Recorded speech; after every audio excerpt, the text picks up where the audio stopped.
अपने मालेगांव के दैने रमजानपुरा इस इलाके में कुछ विकास काम पूरे हुए, उनका लोकार्पण,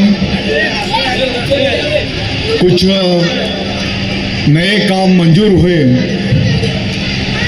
उनका भूमि पूजन। इस कार्यक्रम के अवसर पर मालेगांव कॉरपोरेशन के आयुक्त महोदय,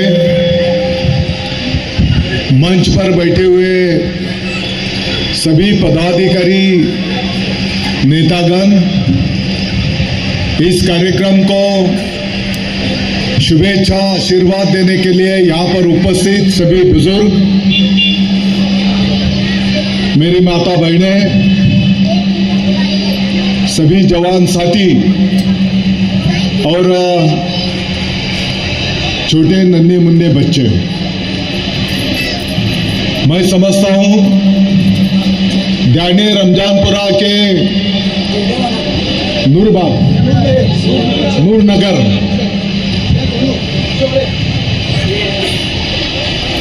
यहाँ पर जो भी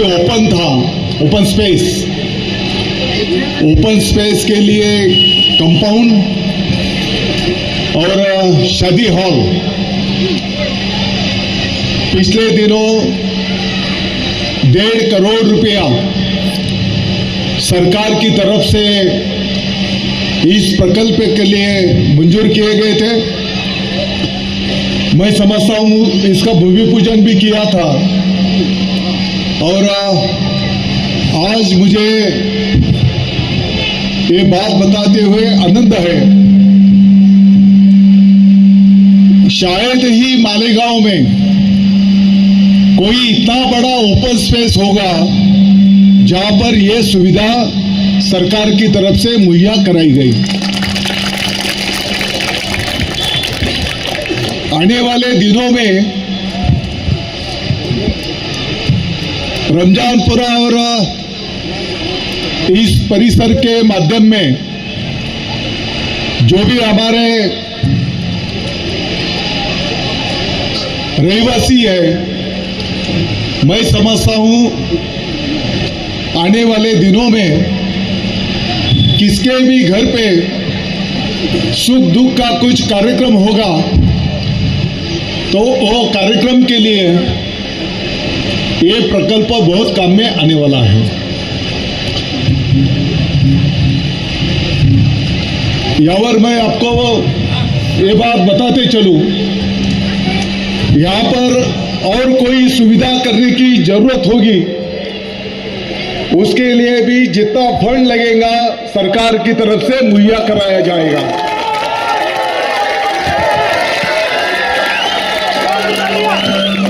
आते आते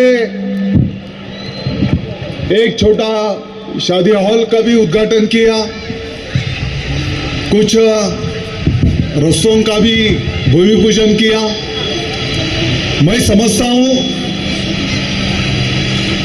ऐसे प्रकल्प जहां जहां पर भी जगह उपलब्ध है वहां पर ऐसे प्रकल्प अगर खड़े हुए तो उस एरिया में रहने वाले नागरिकों के लिए, रहवासियों के लिए वो बहुत अच्छे साबित होते हैं। यहाँ के आजू बाजू के सभी रहवासियों को मैं विनती करूंगा, प्रकल्प तो बहुत खड़े होते हैं लेकिन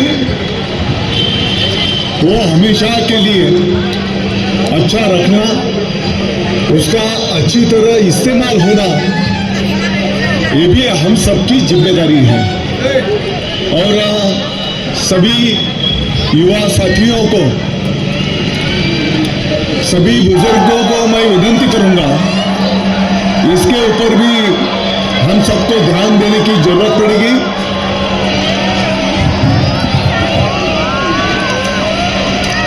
रमजानपुरा के विकास के लिए और बहुत सारे काम मंजूर किए गए हैं।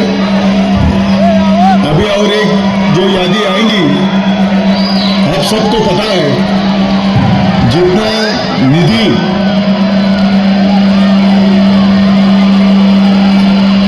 मालेगांव शहर को मिला होगा,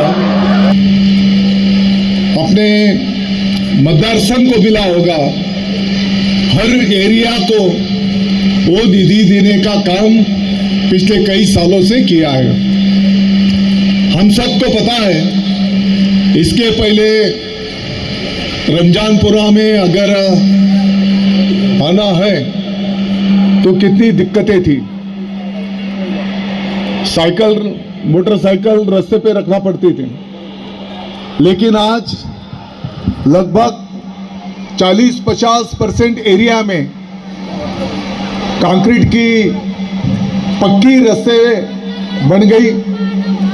बहुत सारे इलाके में अंडरग्राउंड ड्रेनेज का भी काम हो चुका है और आपको चिंता करने की कोई जरूरत नहीं। हल्लीवाला जी सभी है, आपको बिल्कुल चिंता करने की जरूरत नहीं। आप जितना भी रमजानपुरा के इलाके के लिए जितने भी आपके सुझाव रहेंगे, वो कामों के लिए सरकार की तरफ से मंजूरी देना और फंड मुहैया करना, ये मेरी जिम्मेदारी रहेंगी। अभी ये बातें तो कुछ चुनाव के लिए अपन कर नहीं रहे, ये काम तो पूरा हो चुका है और चुनाव होने के बाद इसका लोकार्पण हो रहा है। तो मुझे विश्वास है, पूरी मालेगांव की आवाम का विश्वास है, शिवसेना पार्टी ऐसी है जो बोलती है वो करती है। मैं यहाँ पर राजकीय भाषण बिल्कुल करने नहीं आया, लेकिन मैं आप सबको बताते चलूं, जितना ज्यादा से ज्यादा विकास अपने मालेगांव का हम सब मिलकर कर सकते हैं, हम सबने उसके ऊपर ध्यान देने की जरूरत है। आपने देखा होगा अंबेडकर नगर, श्री राम नगर से देने को जब हम आते हैं, मौसम नदी के कॉर्नर पर एक अच्छा हॉस्पिटल, वहां पर लगभग 80% उसका काम पूरा हो चुका है और आने वाले कुछ चंद महीने के दिन के अंदर वो हॉस्पिटल भी इधर की आवाम के लिए आरोग्य सुविधा मुहैया कराने के लिए वो शुरू हो जाएगा। ओपन स्पेस तो बहुत सारी जगह पे रहते हैं, लेकिन हम सब ने देखा है ओपन स्पेस कितनी भी जगह रही तो कम पड़ती है कि नहीं? लेकिन ये एक ओपन स्पेस ऐसा है कि सबके सुख दुख के काम में आने वाला है। और भी कुछ ओपन स्पेस होंगे, सरकारी जगह होंगी, तो वहां पर भी ऐसे प्रकल्प हम सब मिलकर खड़े करेंगे। मैं आप सबको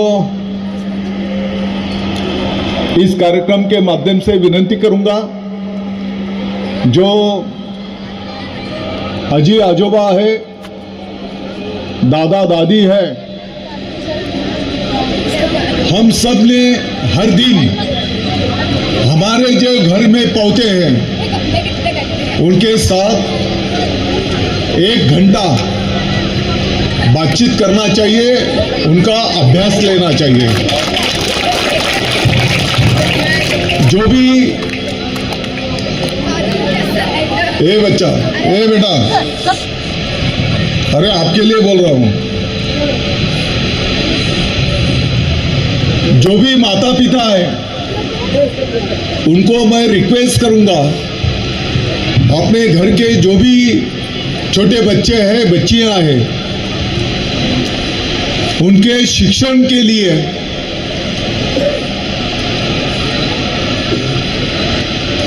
उनके साथ आप बात करो। अगर उनके साथ बातें करते हुए, अभ्यास लेते हुए उनको पूछो आज स्कूल में तुमको क्या पढ़ाया गया,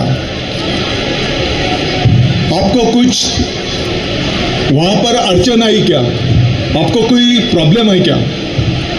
शायद वो छोटा बच्चा कुछ अच्छी बात आपके कान पे डालेंगे। अगर स्कूल में कुछ सुधार करने की जरूरत होगी तो सरकार की तरफ से बिल्कुल विद्यार्थियों के लिए जो जो करना है वो किया जाएगा, ये मैं आपको आश्वस्त करता हूं।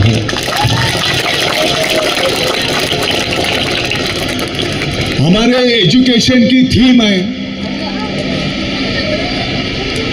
एक क्वालिटी एजुकेशन देना।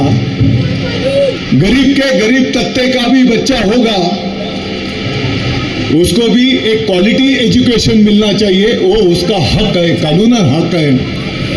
इसके लिए काम करना और अपने विभाग की थीम है हमारा देश सबसे ऊपर है, राष्ट्र प्रथम, नेशन फर्स्ट। फिर आगे के विषय, सबसे पहले हमारा देश प्रथम, भारत सबसे पहले, और इसके लिए हम सबको मिलकर काम करना पड़ेगा। हमारे टीचर लोगों की तो जिम्मेदारी है एक क्वालिटी एजुकेशन देना।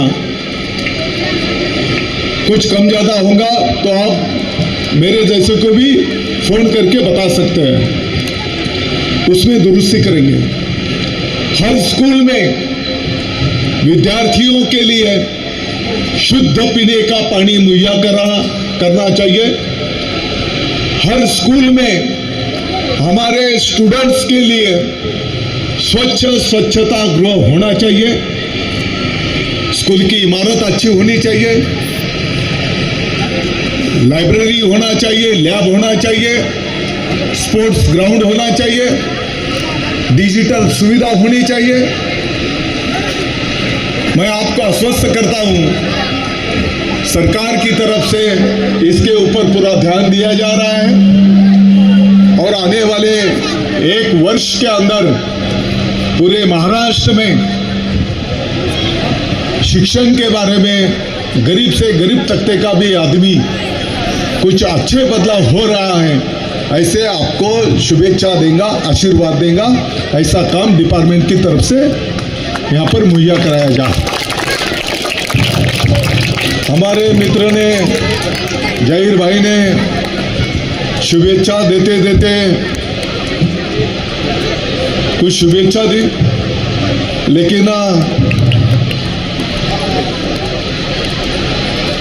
कोई पद देकर अपन काम नहीं करते और कोई लालच से काम नहीं करते।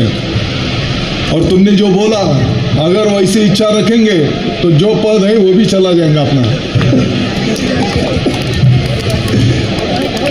अपना काम है, काम करते रहना। निष्काम भाव से अगर काम करते हैं तो पार्टी हो, आवाम हो, भगवान हो, उनको भी उसका दखल लेना पड़ता है और उनके आशीर्वाद मिलते हैं। तो मैं आप सबका शुक्रिया अदा करता हूं और मुझे उम्मीद है हम सब मिलकर हमारे बच्चों की शिक्षा के लिए, तालीम के लिए सब मिलकर कोशिश करेंगे। सरकार की तरफ से जो भी सुविधा मुहैया कराने की जरूरत है, आप बिल्कुल चिंता मत करो। दूसरे 1-2 काम आगे पीछे होगा और मैं आप सबको भी विनती करता हूं, हमारे दैनंदिन काम में, संसार में थोड़ा बहुत काट कसर करेंगे, लेकिन बच्चों की पढ़ाई के लिए बिल्कुल जो भी करना पड़ेगा हम सब मिलकर वो उनके लिए करेंगे। मैं आप सबको विनती करता हूं, जब तक बच्चे बच्चियां पढ़ लिख कर बड़े होते नहीं तो हमारे घर की प्रगति हो सकती नहीं, हमारे गांव की प्रगति हो सकती नहीं, हमारी देश की प्रगति हो सकती नहीं। और इसीलिए बच्चों की तालीम के लिए जो जो भी करना पड़ेगा हम सब मिलकर करेंगे। जहां तक शालेय शिक्षण विभाग का विषय है। पहली से लेकर 12वीं तक पूरे महाराष्ट्र में 2 करोड़ 10 लाख से ज्यादा स्टूडेंट है। 1 लाख से ज्यादा स्कूल संस्था है। 7 लाख से ज्यादा टीचर्स हैं और ये सब अपना कुटुंब परिवार है। और इसके माध्यम से हमारी आने वाली जो पीढ़ी है उनको घड़ाने का काम, उनको तालीम देने का काम, उनको एक भारत का राष्ट्रनिष्ठ व्यक्ति बनाने का काम इस एजुकेशन डिपार्टमेंट के माध्यम से संपन्न होता है। आने वाले दिनों में जैसे भिवंडी महानगर पालिका की कुछ अच्छी स्कूलें हैं, आयुक्त महोदय मैं आपको रिक्वेस्ट करता हूं, मालेगांव के शिक्षा क्षेत्र के कुछ लोगों को लेकर भिवंडी कॉरपोरेशन की जो स्कूल है एक दिन वो स्कूलों को देखने के लिए जाना चाहिए। जैसी तरक्की भिवंडी के कॉरपोरेशन के स्कूलों ने की है, मैं चाहता हूं मालेगांव के भी कॉरपोरेशन की स्कूल वैसी तरक्की करे। इसके लिए हम सब मिलकर काम करना पड़ेगा। कॉरपोरेशन की स्कूलों में गौर गरीब के बच्चे आते हैं, स्टूडेंट्स, तो उनको भी वो सभी सुविधा मुहैया होने चाहिए। और मैं समझता हूं इसके लिए हम सब मिलकर काम करेंगे। आज शाम से लगभग ये 13-14वां कार्यक्रम है लोकार्पण का। टाइम था तो मैं बोला चलो तो ऐसा ही विकास अपने मालेगांव को आगे बढ़ाने का काम हम सब मिलकर करेंगे। इतना ही मैं आप सबको विनती करता हूं। सभी बच्चों को रिक्वेस्ट करता हूं,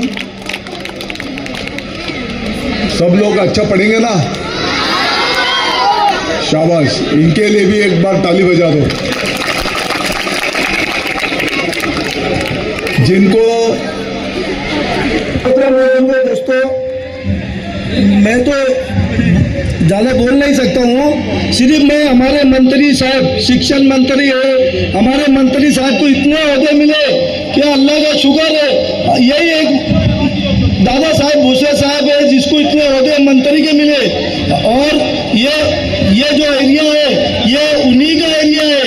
और ये एरिया से कई आमदार चुन के गए, कई खासदार चुन के गए, पर उन्होंने किसी ने यहाँ 10 रुपए का काम नहीं दिया। मुझे अच्छी तरह पता है, यहाँ आमदार पहले चुन के गए, खासदार चुन के गए, किसने 10 रुपए का काम नहीं दिया। यही मंत्री श्री दादाजी भूसे है, पूरे रमजानपुर को चमका रहे हैं और पूरी कोशिश कर रहे हैं। हमारे शिक्षण मंत्री देखो बेचारे, अल्लाह उनको लंबी उम्र दे, कितनी बड़ी कुर्बानी है। मैं दिल से उनका शुक्रिया अदा करता हूँ। देखो कैसे हालात में इतने बड़े मिनिस्टर, महाराष्ट्र के मिनिस्टर अपने आप के बीच में खड़े, ऐसा मिनिस्टर मैंने जिंदगी में देखा नहीं और देखूंगा नहीं। मैं अल्लाह से दुआ करता हूँ इसके आगे हो सका, मेरी दुआ है कि ये उप मुख्यमंत्री या मुख्यमंत्री बनेंगे। मैं अल्लाह से दुआ करता हूँ, ताली बजाए। और मैं शुक्रिया अदा करता हूँ। अस्सलाम वालेकुम।